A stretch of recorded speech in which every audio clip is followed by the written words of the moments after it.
Good afternoon, everyone. I normally start this podcast with a good morning, but it's a good afternoon. It is January 30th, which means we are on the precipice of Heart Month. And this year, February is kind of a bigger deal than normal to the HCMA, as it officially rings in our 30th year of operation. And during that 30 years, we've done so much work with so many of you. It's just absolutely amazing to think I've been doing this for 30 years because I don't feel 30. How can I be 30 years old and be doing this 30 years? So it's a big day here. It's going to be a big month. So it is also the eve of my transplant anniversary. It'll be 9 years on February 2nd, which is also Groundhog's Day. And there's going to be, we're going to be holding a town hall, or not a town hall, a webinar, announcing a new law in Minnesota, or new bill in Minnesota. And it is going to be presented on the 2nd by a state senator who is a member of the big-hearted community. So we are literally everywhere, including the state houses. So come join us on the 2nd to hear from a Minnesota state senator who is a member of our club and going to assist us in finding more people with HCM through the Children's Cardiac Safety Act becoming law. This edition of Tales from the Heart is our publications section, I guess we're going to call it now. And what we've been doing is we've been looking around recently published articles for things we think are important for the community to understand, but directly from the researchers themselves and those who published. And this is not an industry-sponsored study. This is a Cleveland Clinic, let's look at our data type study. And I've asked Dr. Milind Desai to come and talk to us about two articles. One is entitled Characteristics of Long-Term Outcomes of Asymptomatic Patients with HCM. But are they asymptomatic? That's kind of the question and the tease. And then there's a follow-up research letter on treadmill stress tests in HCM. So we have some really interesting articles to discuss. We will welcome your questions after we get into this a little bit more. Milind, thank you so much for joining us today. And let's talk a little bit about this article that was published late last year.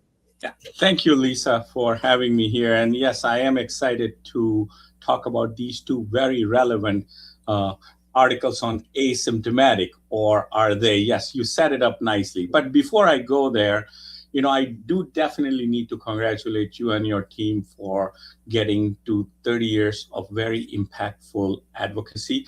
I did not realize you started this society when you were 3 years old, but that's we will discuss that at some other time. Yeah. Anyway, so the first paper we published, and by the way, yes, Lisa mentioned, and I will reiterate, no industry funding was utilized for either of these studies. All these studies and my research team, they've been funded by generous donors who've given philanthropic support for my research at the Cleveland Clinic. So this is truly basically impactful work without undue external influence, perceived or otherwise. So the first one, it has always been something that I wondered, are these patients really asymptomatic? Okay, let's take them on their word and assume they're asymptomatic. What happens to them if we just collect them and study their natural history? So that was the genesis. From 2002 to 2021, this is the time when electronic records and all that happy stuff was becoming mainstream, right? So we wanted to make sure we were not digging through paper charts and stuff from 50 years ago. So we created my team helped create a database of more than 10,000 HCM patients seen at Cleveland Clinic, and of which we dug through them. Actually, important to say that every chart was reviewed manually. Every chart was reviewed manually to ascertain their NYHA class, including NYHA1. So this is not some computer giving us the data and we just going and analyzing. So it took a lot of effort to create or curate this data.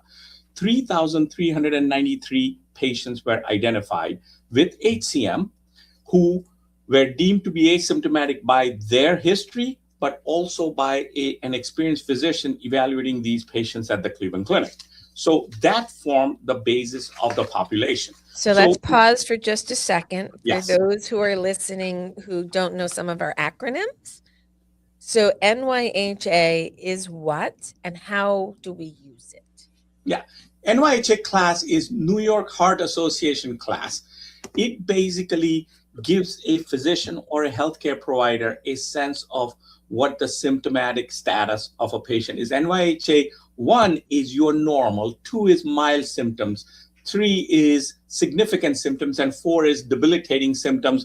Most NYHA 4 patients would be in the hospital with congestive heart failure, etc. So these were all deemed to be NYHA class 1. Every patient was evaluated at the Cleveland Clinic, and we have a comprehensive program with echo and many cases stress echo, in recent years cardiac MRI, etc. We divided these patients into obstructive as well as non-obstructive based on their gradients on echocardiogram.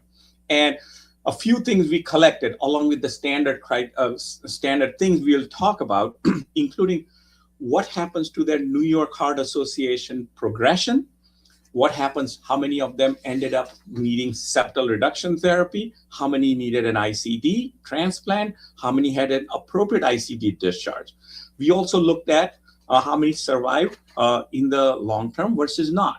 So if you, Lisa, go on to the table, the baseline characteristics were interesting.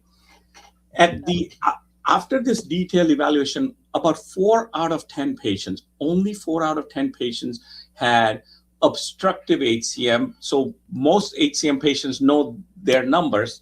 They should know their numbers. What's my wall thickness?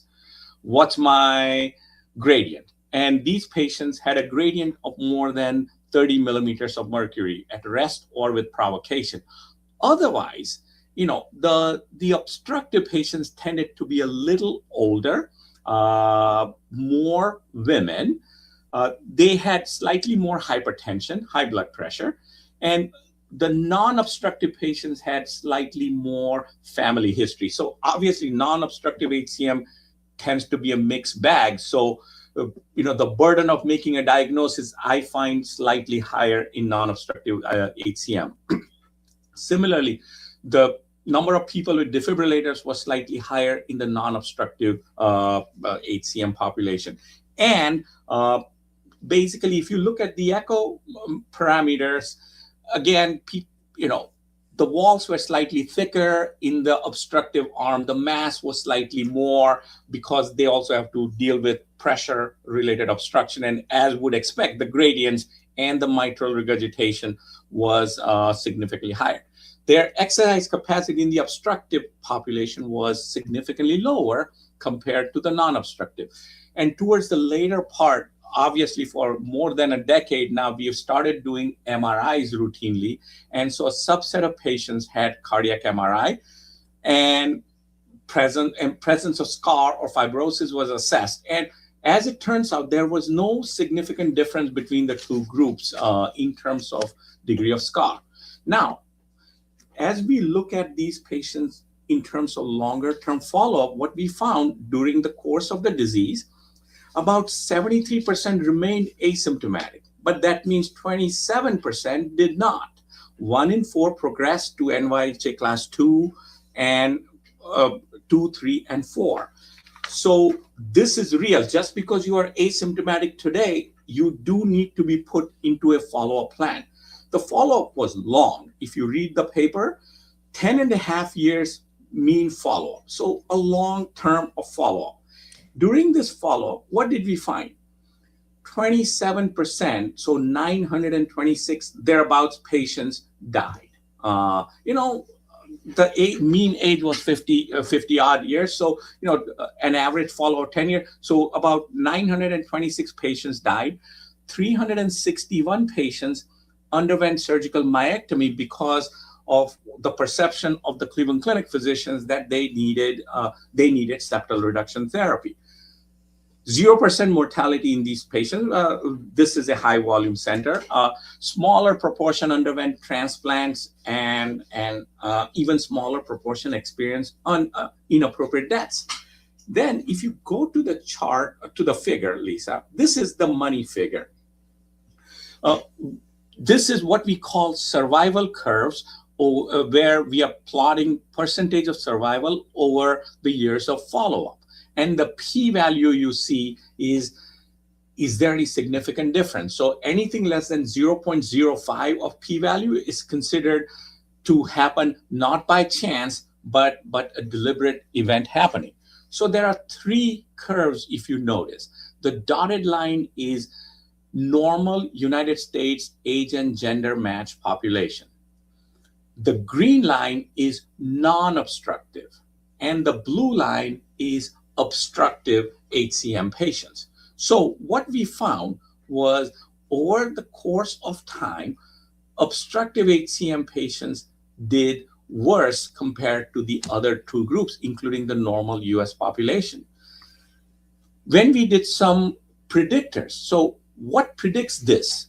Can we glean, look backwards and say what causes this higher mortality? What we found was being a woman was associated with a higher risk. Having a history of atrial fibrillation was associated with a higher risk. And being, as you can see in the figure, obstructive versus non-obstructive, all these were associated with a higher risk of not sudden cardiac death. One thing I forgot to mention in the table is these are asymptomatic individuals, okay? 19%, 9, so 1 in 5 patients had atrial fibrillation. So HCM and atrial fibrillation, it is a complicated love story. They go together, unfortunately. So there is a narrative that, one therapy may cause more AFib than the other. I think what we are living in an era of heightened awareness, heightened detection of AFib. So long story short, what we are able to show in this population is 1 in 5 had a history of atrial fibrillation. Now, one may argue, if they have AFib, how are they asymptomatic? I can show you many examples of patients who do not realize that they have short or long bursts of AFib. When we go and look at Holter monitor or a Zio patch, that's when it becomes evident. And this is why, stroke risk obviously is high, and we need to treat these patients. So look, I've given you the punchline here. The important thing is natural history of asymptomatic is not as rosy as one expects, and obstructive folks tend to do worse. AFib tends to be a bad actor. Obviously, every study has to be taken with a grain of salt. We may have missed some outflow tract gradients. Okay, we did not do stress echoes in everybody. This is our data. Our data may not apply to other parts of the country, other parts of the world. And the other important thing, again, New York Heart Association class is highly subjective. And Lisa, and even I will admit, it is provider, patient dependent. It is day-to-day dependent. And of course, this is a clinical population, so genetic testing is not routinely available. Some people say yes, some people say no, etc. But within the confines of these limitations, what we do show is that, in this I would say this is the largest natural history study. 1 in 4 patients, asymptomatic patients, progress to a symptomatic state. 40% at face value in this study had obstructive HCM, and we are going to talk about another paper where this number will be slightly higher. And as we incorporate newer therapies, CMIs, cardiac myosin inhibitors, septal reduction therapy, gene therapy, all these things, we have to ask ourselves a question. Should we be thinking about moving the curve of initiation of therapy slightly earlier, especially in obstructive HCM? I'll stop here. We can talk about this paper or discuss at the end after the second paper. So I'm going to pause for a second because you're bringing up some really interesting points that impact HCM patients every single day. And that is the variability of symptoms and going from a day where you feel asymptomatic to a day where you do not feel asymptomatic. And there's all these places in between. where we don't quite know what normal is. I'm going to bring a slide to the stage, which I've shown a few times in different podcasts and different things. We started in about January of 2023 asking patients a different kind of question. And that is, what is your New York Heart Association class? How symptomatic are you on a good day, a bad day, and an average day? And without getting too detailed in here, what we find out is the thing that we know in HCM is that we bounce. We can be in one New York Heart Association class and then bounce to another and bounce to another. So as you can see, a lot of people on a good day are ones and twos, but then you start to see on an average day, maybe they're more twos and threes. And then on a bad day, they're kind of all over. They're anywhere from a 1 to a 4. And we're seeing people on their good days tell us they're a 1, maybe a 1, 2, and on their bad days, they're a 4. So you can have a lot of good time with your HCM, but you can get hit with a couple of bad days here and there. And trying to figure out what makes you have a bad day versus somebody else is a little tricky. And we're still working on trying to make sense of this a little bit more. But NYHA class is a standardized measurement of symptoms and a burden of disease. And it's really important that patients are very clear with their physicians and their nurses and their teams what they're able to do and what they're not able to do. We have a really bad habit as HCM patients. We're fine. We're always fine. I'm fine because we're used to how we feel and it's okay because it's not worse. So it's really important to articulate your symptoms or things that you aren't sure are symptoms. You know, I go up a flight of stairs and it's problematic when I go upstairs. Is this normal for my age or is this my HCM? I'm feeling palpitations. I'm feeling this. I'm feeling that. Talk to your team before you assess that you're fine. Look at the details. And if you're not sure, eat a large meal, have a drink, and then try to walk up a flight of stairs and then tell the doc how you felt, because then you've given yourself a little stress test at home that, no, I can't do that anymore, or yes, I'm fine when I do that. And that'll give them a hint as to whether or not there's any obstruction present. So we're going to jump to your second article. So let's talk a little bit, excuse me, I had hiccups, about the second article. Yeah. So the second one, you know, if there are some of my patients on this podcast, you know, I've used this line more often than I care to remember. And I'm, you know, for me, no or being asymptomatic is a starting point for negotiations. If you are asymptomatic, you're going to have to prove it to me. And I use this word this line very often. We're going to have the rubber meet the road. Your shoes are going to meet the treadmill. That's the bottom line. So this was a follow-up paper to the first one we presented. And this data was presented at American Heart Association 2025 by Sana Sultana, who is now a resident in New York, by the way. And the first paper was published by Shada, who is a resident here in internal medicine. So these are residents and medical students doing the work with me. So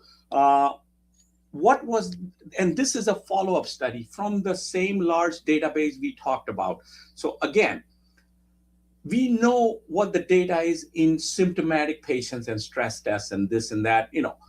But what happens, you walk into my clinic and say you are asymptomatic. I'm going to make you run on a treadmill and prove it to me, right? So that was the genesis of the paper. So from the 3,393, about 1,299 patients underwent excess resting and symptom-limited treadmill stress echocardiography. So that's been our practice for many years. We don't, you know, now it is part of our standard HCM protocol that you will be scheduled for a stress echo unless you have contraindications, meaning you're missing a leg or you are symptomatic at rest with very high gradients or something else. Severe aortic stenosis may be there. Other than that, if you are an HCM patient coming to see me or my partners here at the Cleveland Clinic, we will be ordering a treadmill stress echo. So that was the genesis.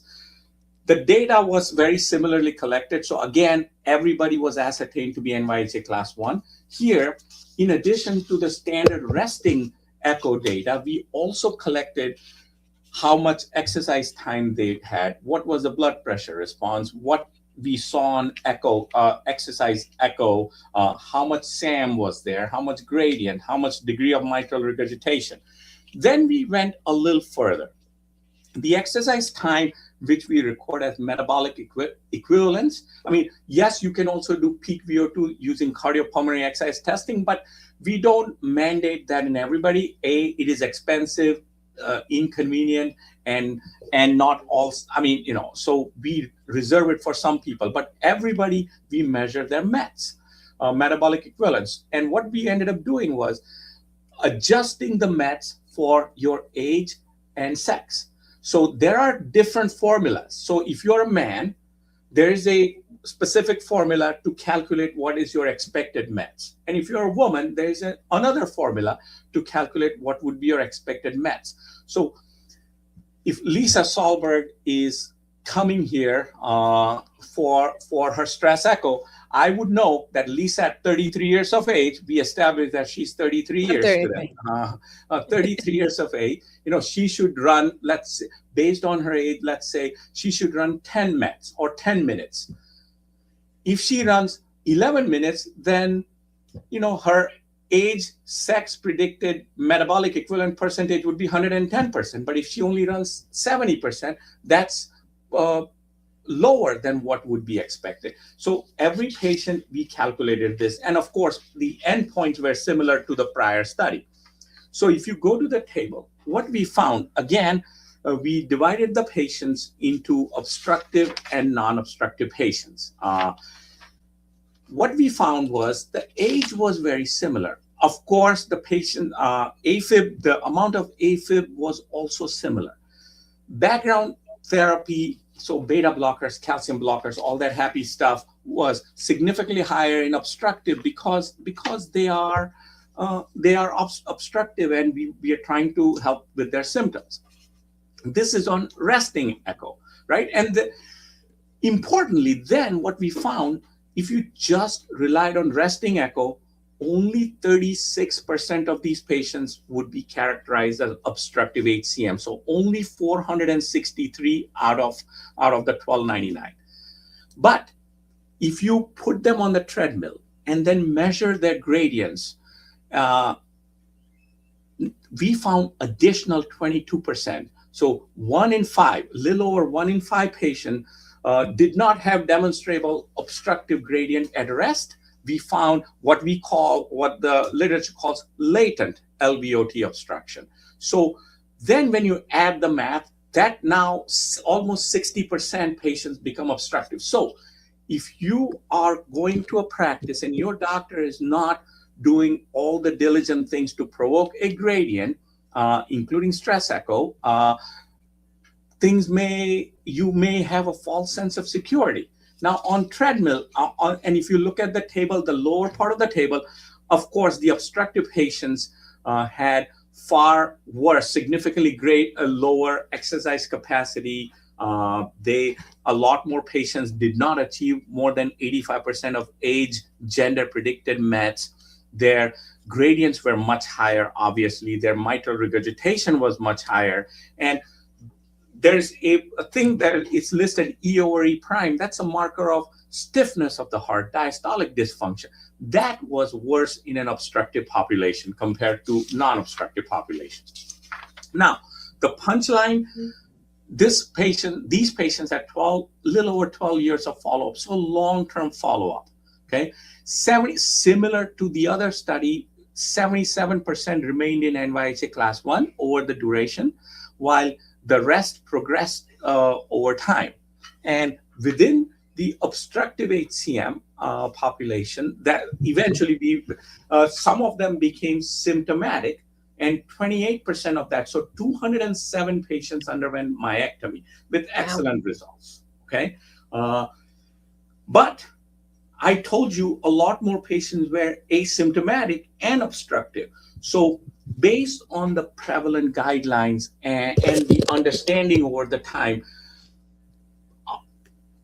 the physicians at the Cleveland Clinic chose not to send these patients for an operation. So contrary to popular belief, not everybody that comes to Cleveland Clinic gets an operation. We do manage patients without an operation sometimes, but that's something we need to discuss. So now these curves are again survival curves over time. So look at the curve on the left. That is dividing the patients into two groups. One who achieved 85% of their capacity and ones who did not. The ones who did, meaning the ones who did longer on the treadmill, their outcomes, the green line, is much better than the ones who did not achieve over the long. So the curves separate. What caught my attention more than anything else was the graph in C. These are three different types of groups. We divide them into three different groups. The blue is non-obstructive HCM. The green is obstructive HCM who had a myectomy.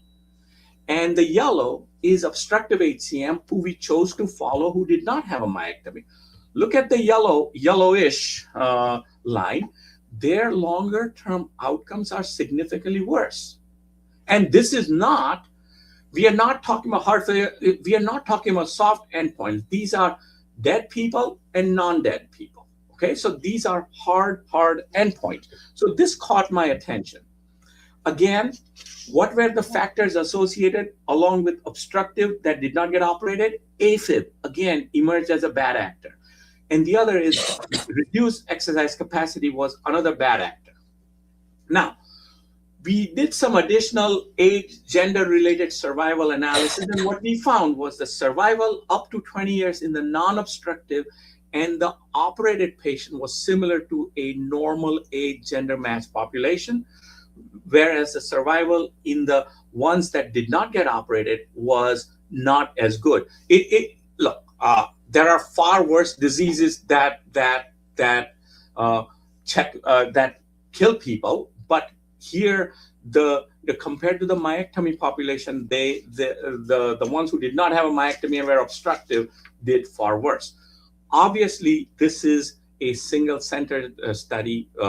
It is thought-provoking, but the data is data. I mean, this is what it is. So bottom line is, from my perspective, the biggest take-home messages from this paper is, despite a self-described and a physician-ascertained asymptomatic stage, NYHA class 1, a third of the patients did not achieve their more than 85% of age sex predicted METs. Maybe some of it is deconditioning because your doctor told you not to exercise. Maybe it's the obesity and other risk factors. Maybe it's the beta blockers. Be it as it may, if you did not achieve the exercise capacity, your outcomes were worse. Second important thing was 1 in 5 patients had latent obstruction. So treadmill not only helps prognosticate, but it also helps refine the diagnosis of obstructive HCM. And in addition to that, it provides prognostic value. So the totality of taking these two papers together, the way I think about it is, asymptomatic ain't as asymptomatic as we all make it out to be. Use whatever means necessary to prove that you are asymptomatic. And in trying to prove that you're asymptomatic, you may stumble upon a sizable proportion of patients who are not as asymptomatic or who have findings that are contrary to what their perception is. And once you identify those patients, perhaps put them on an earlier train to action, especially in the modern era of highly effective medical therapies as well as septal reduction therapy procedures. I'll stop here. Thank you very much. Well, thank you for walking us through both of these papers. I think some of it is validating some previous suspicions and some other articles that were out there. I can't help but notice that your one of your references was one of the papers out of Mayo, where they were looking at very similar things. So it's really helpful for patients to know that it didn't just happen in one institution. It's been mirrored in multiple institutions that have high volume HCM centers. And now we are really nailing down what is really the proper way to evaluate obstructed versus non-obstructed, symptomatic versus asymptomatic. I find it really interesting that I go back to some of my very old medical records that are more than 33 years old. and it says that I'm asymptomatic, and I'm laughing going, I've never been asymptomatic since my diagnosis, but I didn't know what symptoms were. I didn't know I wasn't supposed to feel chest pain. I didn't know I was supposed to not feel my heart beating all the time. I thought that was normal. So understanding that a normal person, and I can say this is somebody with a transplanted heart, which is as close to normal as I'm ever going to get, you don't feel your heart beating every day. That's not normal, people. If you're feeling palpitations a lot, that's part of your HCM, or it could be something else relating those palpitations. But I used to hear my heartbeat at night because it was pumping so hard I could hear it all the time. That's not normal either. I did not know that. So knowing what normal and not normal is helpful as a starting point, and pushing yourself with your team to evaluate deeper. 1 in 5 who think they're non-obstructed are not non-obstructed. And if you're obstructed, you have treatment options that you may not be thinking about yet. You might be able to use new medications. You might be a surgical candidate. You might have other options. So I really think it's critical that we have conversations about this, that when you're seeing your doctor, that you are writing your questions in advance and you're saying, this is what I can and can't do. I'm feeling this and that. Is this my HCM or not? There are other symptoms that are a bit more subtle that we probably don't talk about as much as we should. And that's some of the cognitive stuff. And do you get brain fog? Is it from your medication? Is it from your HCM? Is your cognitive capacity what you think it should be? Or is it challenged a little bit because we're maybe not getting proper oxygen to our brains at all times? So we really need to think about all of these things and talk to our clinicians about them. And Lisa, one comment I'm going to make before I forget, the 1 in 5 number latent, yes, it is important, but it is also important not just to run away with that sound bite, because these were all asymptomatic. So an asymptomatic person, 1 in 5 had latent obstruction. But if you're symptomatic, that's a whole different ball of wax. Correct. And if you're symptomatic and your physician tells you, oh, you have no gradient, so unless the rubber of your shoes has met the treadmill or an upright bike or what have you, as long as you do not have any contraindication, you should not take that for an answer. It's as simple as that. So, my suspicion is if you look at the latent obstruction business in symptomatic obstructive patients, I bet you that number is even higher. Absolutely. I would guess that you are correct. And maybe as the HCMA patient registry gets everybody consented, you'll be getting phone calls soon if you're in our registry to be in our prospective patient registry that is now IRB approved. So maybe we'll learn a little bit more as well, and we'll be able to share that with our partners and get that published. And maybe we'll get a better understanding of the HCM patient experience with a different lens. So I'm happy to take questions. We do have one from Ross, which is a little, it's connected, but it's not connected. He's wondering what factors contribute to high pressures that lead to atrial remodeling and atrial fibrillation. Is there anything on the horizon for our folks who are suffering with atrial fibrillation? So how'd they get there, though? Thanks, Ross. So few things. One is the HCM itself, hypertrophic cardiomyopathy, diastolic dysfunction, stiff heart. So if the left ventricle is stiff, where is it going to transmit that pressure? It's kind of like if somebody is mad at somebody, you're going to pass it on to the unsuspecting, meeker person next to you. So what is the meeker person next to the left ventricle? It's not the aorta, because it comes with its own punch, right? So it's going to go into the left atrium. So the left atrium is that reservoir which tolerates a lot of abuse from the left ventricle when it is under stress. So that's number one. So what adds undue stress to the LV besides the stiffness is the obstruction, right? So there are two things. Then comes the third thing, which is the mitral regurgitation. So there's three things simultaneously happening potentially in an obstructive HCM patient: obstruction, stiffness, diastolic dysfunction, and mitral regurgitation, which puts undue burden on the left atrium. it stretches, and beyond a point, along comes atrial fibrillation. So I think, and so that's one. What are the things in the horizon? Well, there's a lot of things happening, right? In medical therapy has not really been panned out well. There's lots and lots of emerging data that radio frequency ablation, now we have the PFA, all kinds of stuff that is happening in the electrophysiology space that is associated with improved freedom from AFib. Of course, if you are somebody who ends up getting surgery, then the surgical PVI or pulmonary vein isolation or the maze procedure, these are some of the things that can give you freedom from AFib. An important, absolutely important thing that can really impact your quality of life is if you have AFib on HCM, you need to be on a blood thinner. There is no song and dance about that. In fact, I'm aggressive and looking for AFib in these patients. If I find it, there's no conversation. You should be on a blood thinner. People talk about Chad's VAS score in other forms. It does not work in AFib. And if you're going for surgery, then surgeons will clip or chop off your left atrial appendage where most of the clots happen. Chop off? Ligate or excise. That's a nice word. Ligate or excise. Okay, we'll be nice about it. Okay. That was a harsh one. The electrophysiologist can do something called a watchman or a LA occluder device. Watchman being one of them. There's a few others available. So management of AFib strategy has also evolved. But what can you, the patient, do? Work on the risk factors. What are the risk factors for AFib? Obesity, big time. Sleep apnea, big time.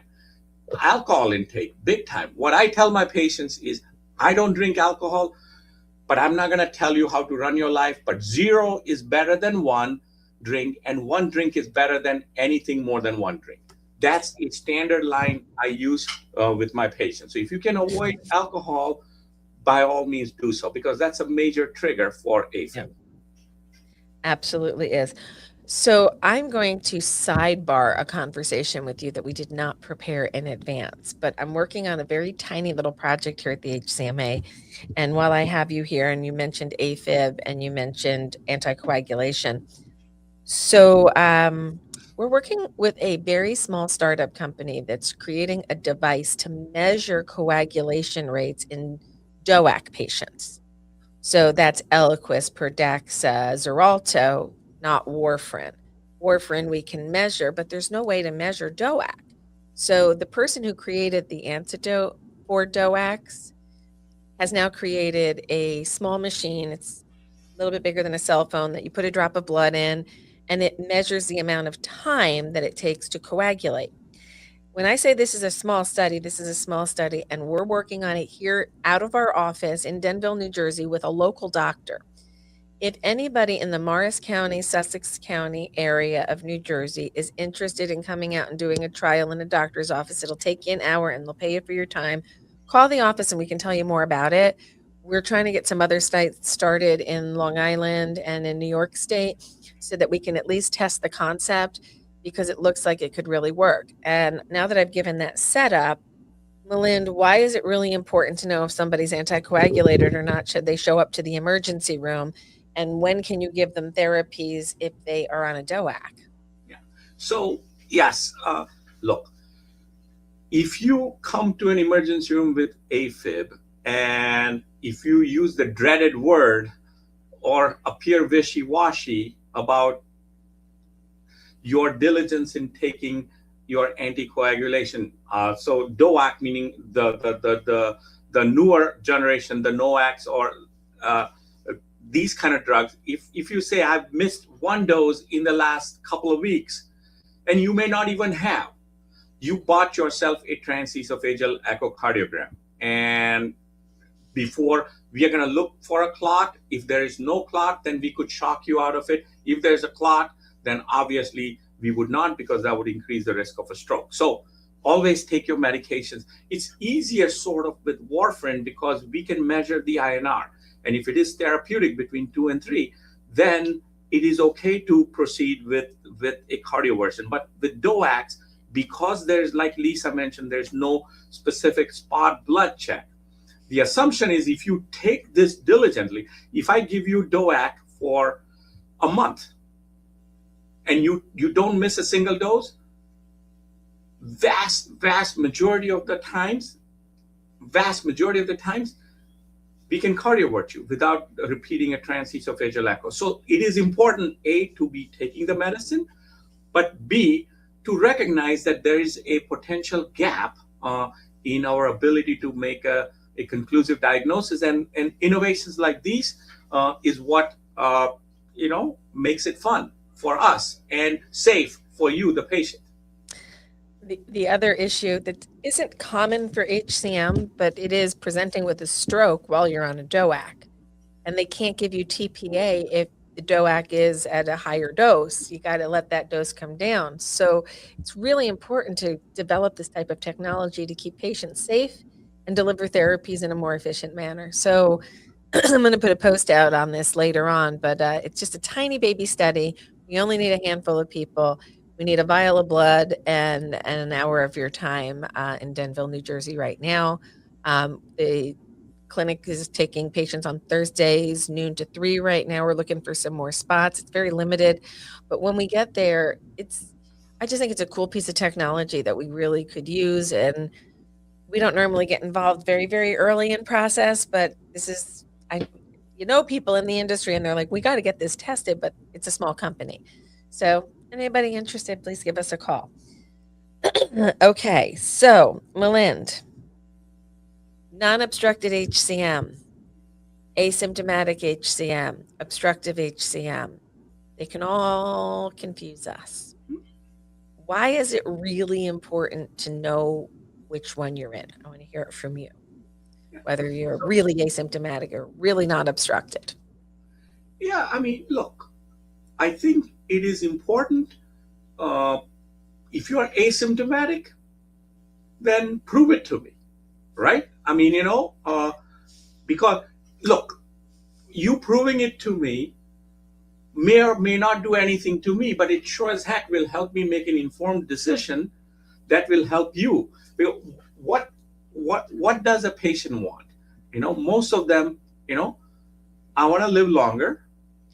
I want to live a healthy life, and I want to have a good quality of life, or to the best of my abilities. So knowledge of your symptoms, proven, ascertained knowledge of symptoms or lack thereof is extremely important for us to do our job, and us meaning you, me, and the patient to have an informed decision and a good endpoint. Now, the second question is obstructive, non-obstructive. Yes, right now we have solid, good therapies. We can argue about which drug is, which drug versus what drug. But, right now it's sort of like we have SRT that is top notch. We have CMIs that have proven incremental value in terms of symptoms quality. Yes, CMIs have not been proven to help improve survival yet, but they haven't been around a long time. So think about it. Right now, we are living in a renaissance age of HCM. Right now, what we have, what did we have for the last 60 years? We had a horse buggy. Now we have, not only do we have a car, but we may have a BMW and a Mercedes. So rather than trying to figure out, is BMW better or Mercedes? No, you got a BMW. Before that, all you had was a horse buggy. Not that there's anything wrong with the horse buggy, right? So, and that is without talking about surgery. And surgery is still excellent. And even, look, here's what I think. Rising tide floats all boats. Exactly. Right? And exactly. Now in the current era, we are improving, we are identifying more patients, we are refining our ability to make an accurate diagnosis, we have refined therapies. Now there's refinements happening in the field of surgery, alcohol ablation. So I think no matter how you look at HCM, everywhere you go, there's refinement. I mean, gene therapy, we talked about it not A so week long ago. ago. Yeah. Yeah, a week ago. I mean, Yeah. look, right now we are going through the growing pains, obviously, learning it. But imagine a state when, Lisa is not 33 anymore, and I'm not 25 anymore. Imagine a state 25 years from now where we could Yeah. potentially, if everything is worked out, somebody could walk in for an infusion, go out, do a little immunosuppression, and we've slowed the progression of disease or halted it. If that's going to work out or not, I don't know, but we are hopeful. I think we are at one of the most exciting times that I can think of in the past 30 years with development. There are more drugs being developed. There's going to be some new clinical trials coming out. For those of you with non obstructive HCM, there's going to be a survey sent out to you later today. If you're on our mailing list, it'll be on our social media feeds as well. If you're non obstructed and you want to participate in the clinical trial, we have the Embryo trial, which is, oh God, I got to pronounce it again. Niner Nina, Faxstat. Niner I just Fax. call it Nina. Nina. Nina. Yes, Niner Faxstat, which I hope gets a better brand name if we get to a brand that's easier to pronounce. But this works on cardioenergetics. It works on ATP utilization, and it really gets down to the energy your heart creates and how we do this. But this definitely, yeah, it is definitely a HCM renaissance. And it took a long time to get here. And you don't get here because one person does some research. That's a starting point, and we thank those early pioneers for getting us to where we are. But today, we are in a situation where there's a lot of really smart people in our field. There's a lot of innovation, and things are moving very quickly. I caution you to go slow and think things out, to always have a plan ready, and to stay in touch with the updated data. Like, we have new articles all the time, and that's what we're trying to do here on this part of the podcast, is bring you recent publications so there's not a delay between the data coming out and it getting actually to the patients who need to use this information to make decisions off of. Your clinicians have access to it faster than you do. So we're just trying to balance a playing field that you're right on the cutting edge with them. So stick with us through these podcasts. You'll continue to learn more. If you're not involved with us deeper yet as a patient, please do call for an intake and navigation call so we can start building the path with you and for you. And then you can learn about clinical trials through other mechanisms that we can then send you through emails, through text messages. When things come up, you'll know. And you can come visit us when you want. You don't have to live in your HCM diagnosis all the time, but if we're in connection, you'll know when there's information that might be relevant to you. Okay, well, we have a quiet crew at the end of the month. Not a lot of questions today. And Milind, we've taken a bit of your time and we're going to say thank you. But just a heads up at the end of the podcast. Number one, it's almost February. Number two, the last Wednesday of February is HCM Awareness Day. So I encourage you all to come up with something to do to recognize the day, whether it's memorializing somebody who you've lost or celebrating your wins living with HCM. We do have a couple of box kits ready for what we call house parties. They're going out to our centers of excellence and some of our sponsors. But these posters that are on the wall behind me, you can get by contacting the office. We only have 30 kits to go out. So email support@4hcm.org really quickly, because I think they're going to go pretty fast. I don't even know if we still have 30 left or not, but you get the posters, you get some little tent cards for tables that you can put out at your desk, and no HCM, and there's great codes there. And we have fun little HCM bracelets and other stuff in the box. So order your box. Let us know what you want to do, and stay tuned through the month of February, where we will be doing multiple legislative briefings. And if you are in the New Jersey area and you want to come join us in person for our open house on HCM Awareness Day, the staff would love to talk to you and show you all the wonderful things we're working on. And then on the 25th in the evening at 7 o'clock, I'll be having a webinar, and we're going to be covering all things HCM that are new and exciting. And I'm working on some interesting guests to come and talk to you. So stay tuned for more information. All right, ladies and gentlemen, it is a wrap on the first month of this year. I hope you all stay safe, stay involved, not only with the HCM community, but with your greater communities. There's a lot going on out in the world today, and I know it's a little overwhelming lately, So take care of yourselves, take care of your community members, and know that we're here to support you and your family. No matter what's going on in the world, we're here to support your big hearts. Thank you so much for joining us, Dr. Desai, and thanks for the great work of you and your team on these great articles. Thank you very much for having me. Take care. Absolutely. Thanks, guys. Bye-bye. And